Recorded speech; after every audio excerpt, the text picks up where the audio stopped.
Here is a Honda Pilot. Let's get started. This child door lock feature is only on the rear doors, not the front doors. Let's start with the rear left door. Once you open the door, right over there is a switch to activate the feature. All you have to do is just push the switch down, and that's it. Now the feature is activated. I can still open the door from outside.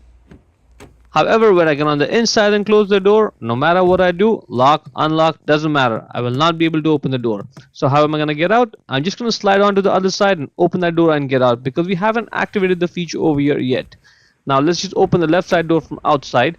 To deactivate the feature, just push the switch back up and that's it. Now it's deactivated. I can open it from outside, and on the inside when it's in the lock position I cannot open. Unlock, I should be able to open, and yes I can.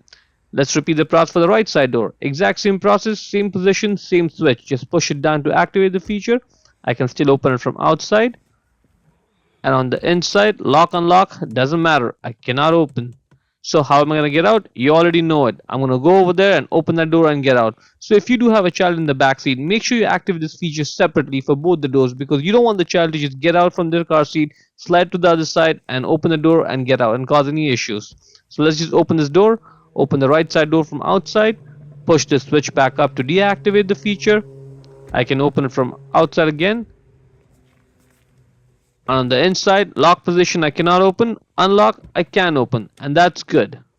Before we go, let me give a quick shout out to Naya Motors Inc. for letting us use the car today to film the videos. They are a used car dealer here in Ottawa, Canada.